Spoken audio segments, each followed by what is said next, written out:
For loop, the most common loop. It runs a block of code a specific number of times. You define a starting point, a condition to keep running, and how to update after each iteration.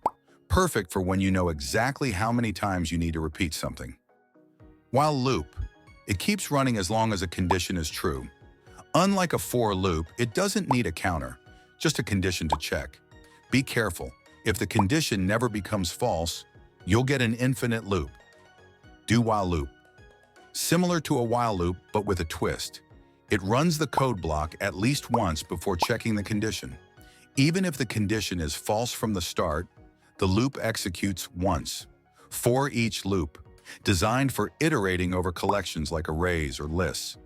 It automatically goes through each item without needing an index. Cleaner and less error-prone than a traditional for loop when working with collections. Nested loops. A loop inside another loop. The inner loop completes all its iterations for every single iteration of the outer loop. Infinite loop.